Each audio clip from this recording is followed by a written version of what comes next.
Yang kita terima dari pelajaran keimanan sejak kecil adalah mengimani kitab-kitabnya atau percaya bahwa Allah telah menurunkan kitab-kitabnya pada rasul-rasul yang telah diutusnya.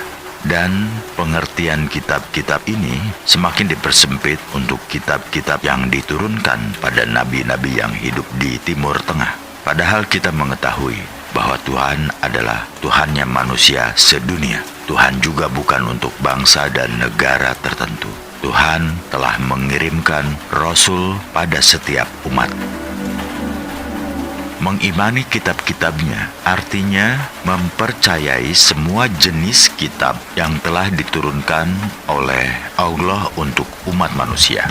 Jadi, ini bukan hanya kitab yang diturunkan kepada para nabi dan beberapa telah disalin dalam tulisan di atas kertas.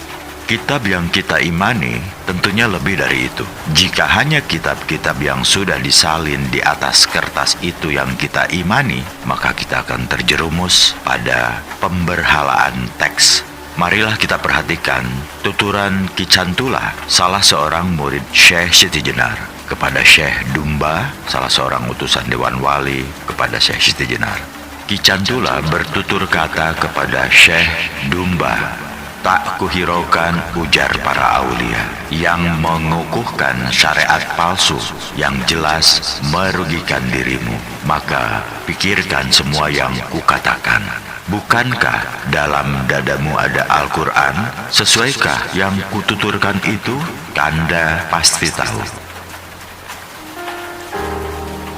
Al-Quran merupakan salah satu kitab suci yang sudah ditulis dan berupa buku. Sekarang sudah banyak kitab suci di dunia ini yang sudah ditulis dalam bentuk buku. Namun dalam pandangan Jawa, semua kitab yang sudah menjadi buku itu telah kering. Makanya ia disebut sebagai kitab garing atau kitab kering. Isi kitab garing mudah sekali menimbulkan perselisihan karena makna yang ada di dalam teks itu tergantung pada pembacanya. Artinya, latar belakang si pembaca akan ikut mewarnai makna ayat yang dibacanya. Oleh karena itu, jangan heran bila teroris yang mengatasnamakan Islam pun bisa melandasi perjuangannya dengan mengutip kitab suci. Kata Ki Cantula, di dalam dada ada Al-Quran. Benarkah demikian? Apakah Syekh Siti Jenar salah dalam menyampaikan ajaran kepada muridnya? Nah, sekarang marilah kita periksa Al-Quran yang ada pada kita. Sesuaikan tuturan Ki Cantula itu, mari kita simak ayatnya, yaitu surah Al-Ankabut. Sebenarnya, Al-Quran adalah ayat-ayat yang nyata di dalam dada orang-orang yang diberi ilmu. Dan tidak ada yang mengingkari ayat-ayat kami kecuali orang-orang zalim.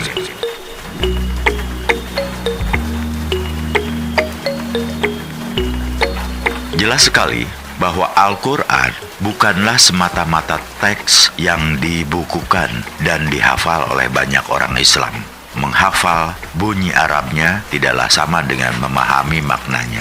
Makna yang terkandung dalam Al-Quran ternyata aktual. Artinya, teks yang kita baca sama, tetapi maknanya bisa berbeda. Mengapa demikian?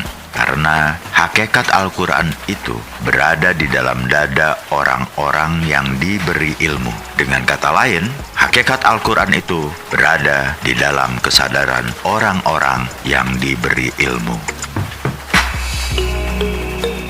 Marilah dengan jeli kita perhatikan ayat tersebut kembali.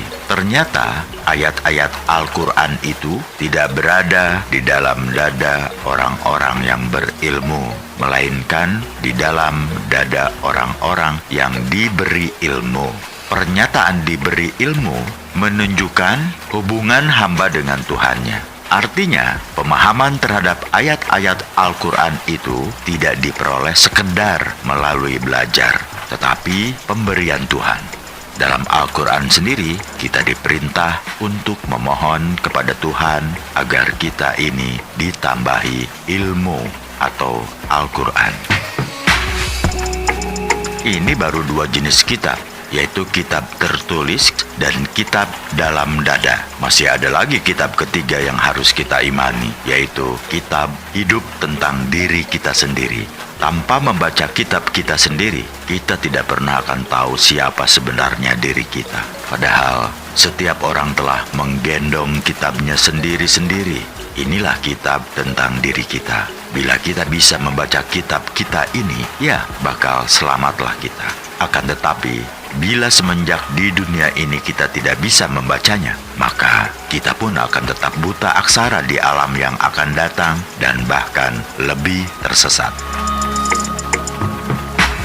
Kita wajib melakukan ikro terhadap kitab kita sendiri. Kitab ini berisi catatan segala amal atau perbuatan kita masing-masing, baik perbuatan lahir maupun batin, yang disengaja maupun yang tidak sengaja. Membaca kitab ini diperlukan penyingkapan hijab atau tirai yang mengerudungi ruhnya. Saat kita hidup sekarang ini, ruhnya terbungkus oleh segenap kebutuhan fisik dan keinginan kita. Ini terselimuti oleh angan-angan dan cita-cita kita. Ketika kita mati dan beberapa saat kemudian diri kita bangkit, maka kita sadar terhadap kenyataan hidup yang sebenarnya. Tirai yang menutupi pandangan disingkapkan sehingga penglihatan menjadi sangat terang. Pada saat penglihatan menjadi sangat terang itu, kita akan membaca kitab hidup kita sendiri. Dalam Al-Quran dikatakan, "Ya, bacalah kitabmu sendiri, karena pada hari ini cukuplah dirimu sendiri yang melakukan perhitungan terhadap rapormu." Nah, nggak enak kan kalau kita terpaksa membaca rapor kita sendiri pada saat kita sudah tidak bisa berbuat apa-apa lagi. Kalau kata orang sekarang, nasi sudah menjadi bubur. Mau diapakan lagi? Ya, kalau nasi menjadi bubur pun masih bisa dimakan. Loh, kalau kita yang menjadi babak belur kan kita sendiri yang menderita. Maka untuk membuka selubung yang menutupi ruhnya, minimal kita harus merenungkan hidup kita sendiri. Ini standar minimal. Syekh Siti Jenar tentu saja sudah melampaui persyaratan minimal. Dalam Babat Jaka Tingkir yang ditulis oleh Sri Sunan Pakubuwana ke-6 disebutkan bahwa Syekh Siti Jenar tidak tersentuh kematian sebagaimana dituturkan dalam iman kepada malaikat, karena dia telah menjalani praktik mati jroning urip, urip jroning lampus. Inilah jalan mistis untuk bisa merasakan kematian pada saat raga masih hidup dan merasakan kehidupan pada saat badan telah mengalami kematian yang sebenarnya. Dari tuturan itu, hidup dan mati secara fisik bagi Syekh Siti Jenar itu sama saja. Artinya, kesadaran hidupnya tidak pernah sirna.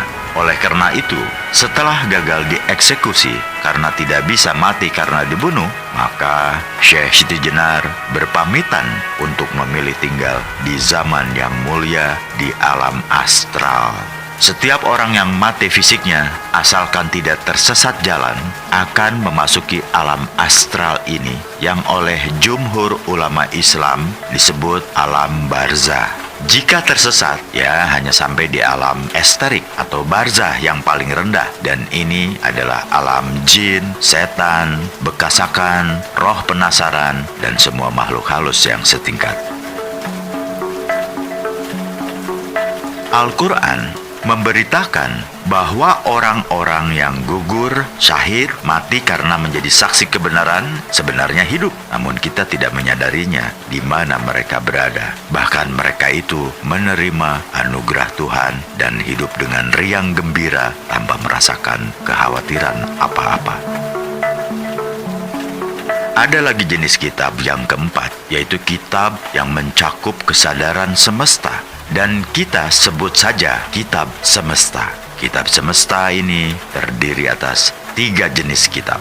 Yang pertama, kitab yang memuat hukum kosmos atau hukum alam yang disebut Loh Mahfudz Artinya, semua hukum kejadian di alam semesta ini seperti gravitasi, gerhana, hereditas atau pewarisan sifat, kebangkitan, dan semua hukum material dan imaterial kosmos sudah terbakukan di kitab ini. Makanya kitab ini disebut Loh Mahfudz, yang artinya papan tulis yang terjaga. Hal ini diinformasikan pada surah Al-Burud. Yang kedua, kitab nyata atau kitab Mu'bin merupakan kitab yang merekam fenomena alam yang ada secara aktual. Pada surah Yunus diinformasikan bahwa tidak ada yang lepas dari pengetahuan Tuhan meskipun sekecil atom, baik di bumi maupun di langit, baik yang lebih kecil maupun yang lebih besar dari itu, melainkan semuanya terakumulasi dalam kitab Mu'bin. Yang ketiga, kitab yang dinamakan Imam Mu'bin, yaitu kitab arsip bagi apa yang telah dilakukan atau masih disimpan dalam pikiran manusia. Dalam kitab ini juga tersimpan petunjuk bagi kemajuan kehidupan lahir batin manusia.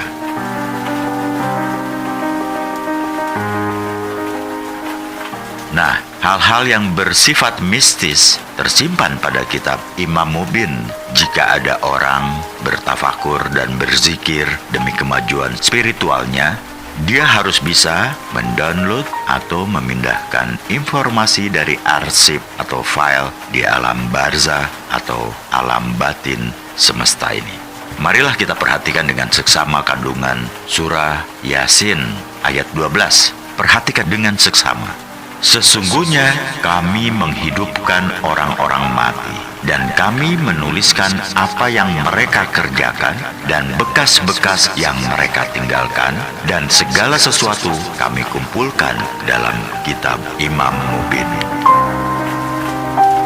Dengan demikian, sangat wajar jika kemampuan mistis dan spiritual orang yang hidup pada zaman sekarang ini begitu tingginya, karena orang-orang ini mampu mengakumulasikan ilmu spiritual dari zaman dulu. Hal ini sama juga dengan kemajuan yang diperoleh dalam ilmu pengetahuan dan teknologi yang bersifat material.